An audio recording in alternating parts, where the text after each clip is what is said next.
With all of the negative 2025 Topps Series 1 talk right now, I was thinking long and hard to make a positive video. And you know what? I found the correct topic to make it on. What if I told you guys that 2025 Topps Series 1 might not be ruined after all? Yes, that is a possibility, and I'm going to talk all about that possibility in this video. So what's going on, guys? It's GripRip, and before we get into the video today, let's plug the giveaway as usual. So at 11,000 subscribers, we'll be giving away hobby packs, most likely, of Series 1. All you got to do is be subscribed, like this video, turn on the post notifications for all the content you see here on the channel.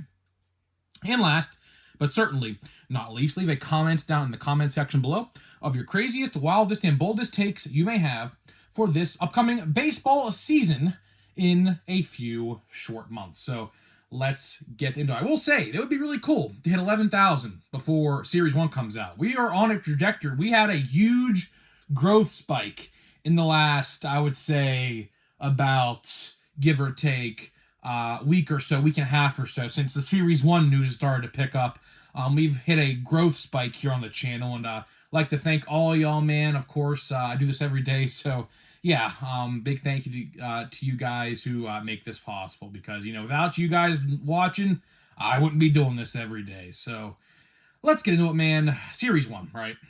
Series 1, by the way, still up for pre-order as of right now, which has been how many days? 5 days? 4 days since Series 1 pre-orders opened, and they are still in stock? I mean, when's the last time you heard that? I mean, wow. I mean, sheesh. I mean, the WWE Chrome release even sold out. Well, that's not the greatest comparison, because that was that stupid EQL release where you had to get picked. And no, if you're wondering, I did not get selected to get a stupid hobby box of Chrome. So now I'm kind of shit out of luck unless my card guy has them, which I hope he does. But even then, they're going to be upcharged.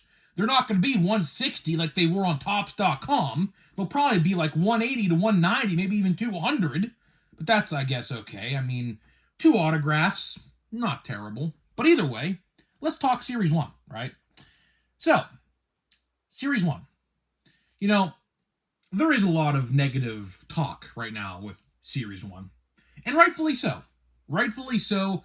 I do think that it is absolutely warranted, in my honest opinion, for this release to be bashed. I honestly do think it is.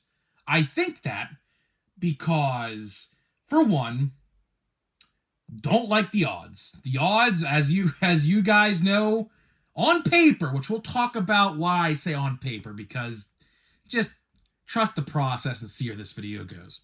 On paper, the odds look terrible. 1 in 41 chance of gold in a hobby box. That is 3 boxes. Of course, because they added that +1 pack. It would be 2 if it was 40 packs, because it's 20 packs a box. But they added that +1 pack for what reason, I don't know. So it's 1 in 3 instead of 1 in 2, which is honestly really, really bad. And jumbos, it's 1 in 11. You're not even guaranteed to get a gold in a jumbo. How terrible does that sound? Wow, that's terrible. Sheesh, that's just horrendously bad. But, you know, I was sitting here today, and I was thinking to myself, right? You know, Series 1 might not be chalked after all, because people like to use the word chalked. That is a very popular term nowadays, is the word chalked. Everything is chalked. Well, I don't think Series 1 is definitely chalked just yet, because sure, the design is not really the greatest. Sure, the checklist is not really the greatest.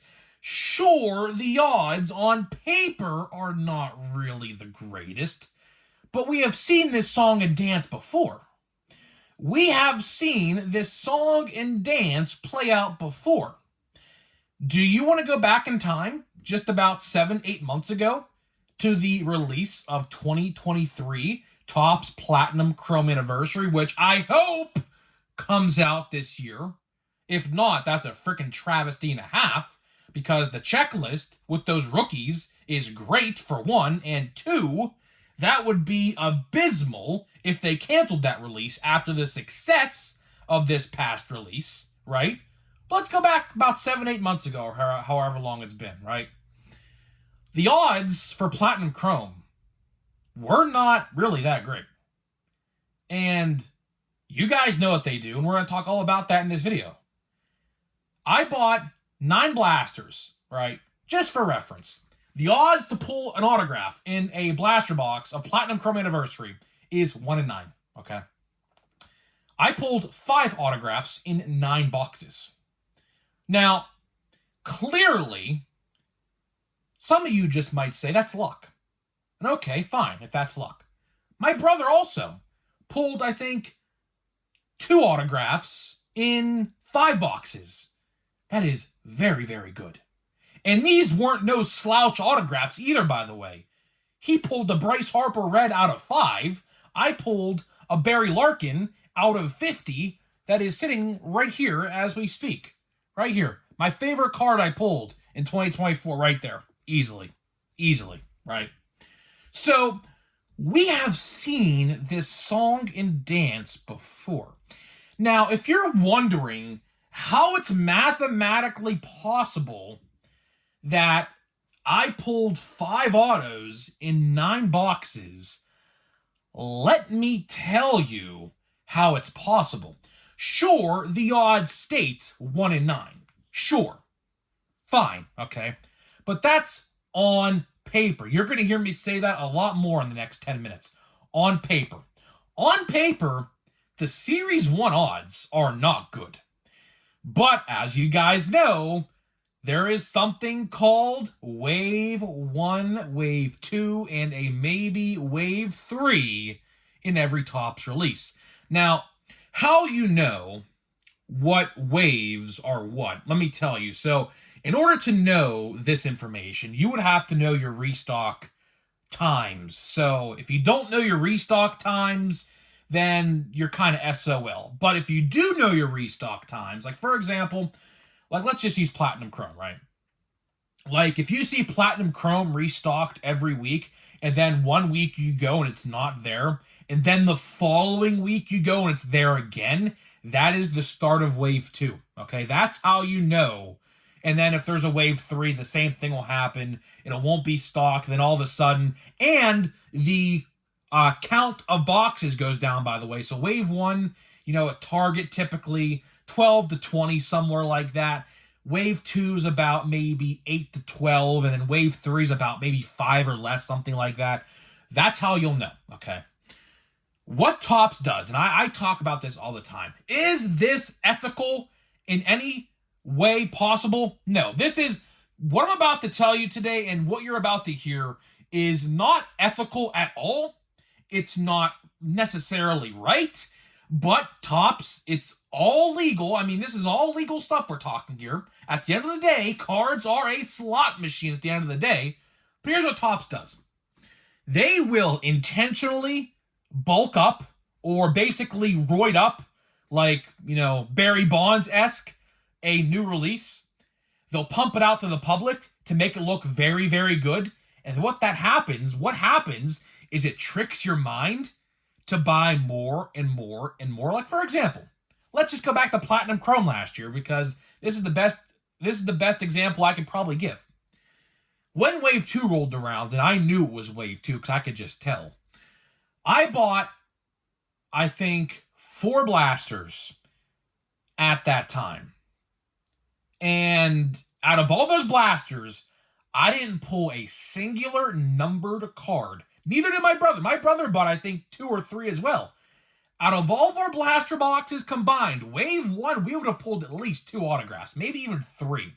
Because autographs were seemingly coming out of the product, 1 in every 2 boxes in Wave 1 of Platinum Chrome last year. And what happened was when Wave 2 rolled around, we bought a bunch of blasters and got nothing. Not even a single numbered card, okay? Topps plays a psychological effect on your mind when they do that. Because if you get so many good cards like that Barry Larkin auto out of 50, the Bryce Harper auto out of 5, or so on and so forth, they trick your mind to keep pulling that lever on the slot machine, aka going to buy more boxes, and when the second wave rolls around, you get nothing. But at that point, Topps made pretty much all their money they possibly can with the new release, so that way they got their money. You somehow tried to get more, you got nothing out of those boxes, and now is the end of it, right? Now let's apply that same logic to 2025 Topps Series 1. Now, odds for a gold in a blaster box right now are 1 in 53 on paper. But Wave 1 rolls around, those odds might be 1 in every 2 boxes gives you a gold. Or you might find those new holo foil cards. The easiest holo foil, I believe, is a pink in a tin, statistically, on the odds sheet. Who's to say, first wave of tins, maybe those odds are about maybe 1 in 4, 1 in 5. What they do is they intentionally put the majority of the parallels in the first wave, so that way it tricks your mind to buy more and more and more, and then your luck, quote unquote, runs out. But don't get it twisted, your luck didn't run out. It's just Topps released the second wave, and there's very few parallels in those later waves. That is how they get you. And I don't see a lot of people talking about it. I don't know why. Now, Topps will never, and this is the thing, right? Topps will never, ever, ever outright tell you they do this, but they absolutely do. It is not a secret. You just got to open a lot of it to see it. That's how I saw it and recognized it. You just have to open a lot of retail product to realize when it happens. So I guarantee you, with the negative press surrounding Series 1 right now, I can guarantee you that Series 1, the first wave of retail, is going to be juiced. I can absolutely assure you of that. Series 1, Wave 1 will be juiced like Barry Bonds, Mark McGwire, or Sammy Sosa on any given day in the 90s. Guaranteed. And then what'll happen around maybe the middle to late end of March, because I'm trying to piece it together in my head when Wave 2 could potentially start for Series 1. Series 1 retail is expected to hit on release day, or that week, by the way, too. FYI, I found that out today. So realistically, each wave's about 6-ish weeks, so right around opening day-ish is when you're going to see Wave 2 of Series 1. By the way, speaking of around opening day, I don't know if you guys heard this or not, but Heritage High Number is slated for March 25th. I'm going to make a video about that. Maybe I have to find out more details, but apparently they buffed the product, which hopefully what I heard is correct, but I have to see some articles and other things before I make a video, because I don't want to say anything that's wrong, because, people will call me out like to no end if I say something that's not actually true. So I want to wait to see what is actually being reported with that release. But, the bottom line is this, right? The bottom line is this. And here's what I suggest you guys do. So if there's any tips and tricks that you take away from this video, this is going to be it right here. So listen up very closely. If you want Series 1, which I do think Series 1's worth buying, a lot of people are saying they're just going to buy singles and things like that, and that's okay. If you want to go the single route and just buy singles of your favorite team or players, God bless you, go do that. No one's stopping you. But if you want to go buy boxes, I recommend, if you do want to go that route, buy it immediately. Buy what you want immediately, because what's going to happen is that Wave 2 rolls around in, the later end of March, and then what's going to happen is you're not going to get as many parallels as you might have on February 12th. So my suggestion to you is, if you want to go buy hanger boxes, go buy a couple. See if they're juiced, and then go buy more. Same thing with the tins. If you want to go get a tin, try one out. If you like it, go buy a couple more. Same thing with blaster boxes, although blaster boxes I do think are going to be the worst retail format. I mean, that's not really a surprise. Outside of the Fat Pack, again, I mean, the Fat Pack's just the Fat Pack. The Fat Pack, real collectors hardly buy Fat Packs, although, ironically, I'm going to open a Fat Pack of Archives at the end of this video, so ironically. But when it comes to, like, base releases, though, when there's no exclusives, that's the difference between Archives and Series 1, by the way. No exclusives, per se, in those as to, like, a gold foil in the Archives Fat Pack. But, you know, I think, honestly, on paper, like, statistically, the hanger box is going to be a banger, it looks like, again. But, again, we'll have to wait and see. I do think, though, on the low, and, you know, you heard this here first, hopefully this rings true, I do think the $50 boxes, the mega boxes, are going to be very good as well. They were very good last year with Series 1, and they were very low-key underrated. So that's why I did buy 2 this year.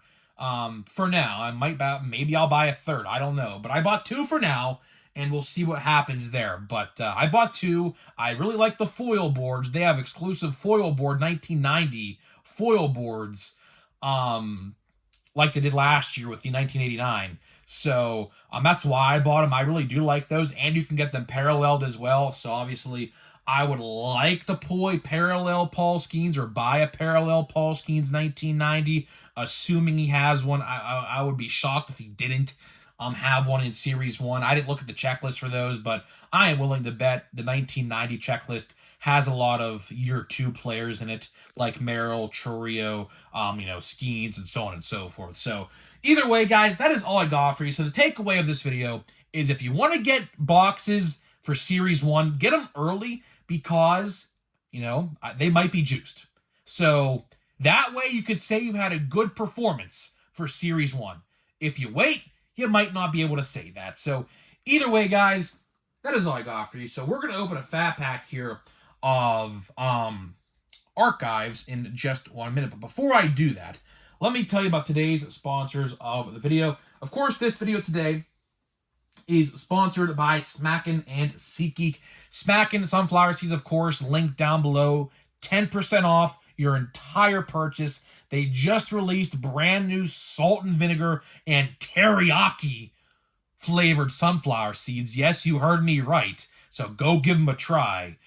10% off your entire purchase with my code. And of course, SeatGeek, you get $20 off your first purchase on SeatGeek.com with my code GRIPANDRIP at checkout. So big thank you to those guys. Yeah, tickets are on sale, by the way. For every baseball team, I'm pretty sure. We actually just got our Pirates tickets. Well, some of them for the year. We got opening day. We got WWE night. Yes, WWE night. I forgot to show the pack on video there. We're doing Archives. WWE night on May 10th. We are going to the bobblehead nights. So yeah, we got clocked in for 4 games so far.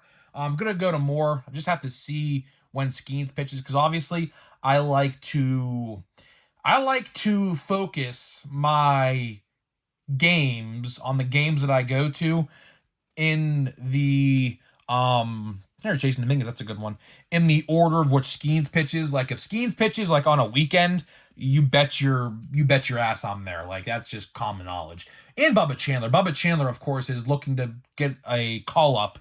Don't know when, obviously, but he's gonna definitely get called up sometime this year. Look at the bottom of these cards, by the way. I just noticed that. Did you see that? What are those jagged edges? Oh man. That wasn't like that my first 2 Fat Packs. So there we go. There's the quality control people were talking about. There it is. I mean, what is that? Ugh. I felt it in my hand, my thumb. I spiked it with my thumb. I was like, what is that? And yeah, well, that's bad. There's Merrill. But I mean, yeah, whatever. I wasn't going to grade that card anyways, but look at these cards, man. Oh my gosh. Oh, jeez. David Wright. All right. Well, at least David Wright seemingly is in one piece. It looks to be good. Okay, well, that's a plus. David Wright actually is getting his number retired in New York sometime this year. I don't know when. There's Ranger Suarez, not the best one you want to pull those, but either way, Austin Wells, the last couple cards here, Alexis Diaz, O'Neal Cruz. I might, well, actually, you know what? He's actually not even going to be at Pirates Fest this weekend, believe it or not, so I'm not even going to take it. Right now, at least as it stands right now, he's not even going to be there. I don't know why, but I'll maybe just put that in the side. I have a big pile of Pirates cards I have sitting next to me right now. I'm going to put in a binder and walk around with. Like I did say yesterday, I do have a ticket session to meet Bubba Chandler, so I'm pretty excited for that one. His session didn't really sell out fast. All the other ones did, but, you know, he's going to be pretty good. He's definitely going to be a Rookie of the Year contender when it's all said and done this year, so very excited for that one. So either way, guys, I am getting out of here. Let me know what you think. Do you think Series 1, Wave 1 is going to be juiced or not? I would love to hear what you guys have to think about this, and I'll see you guys in the next one.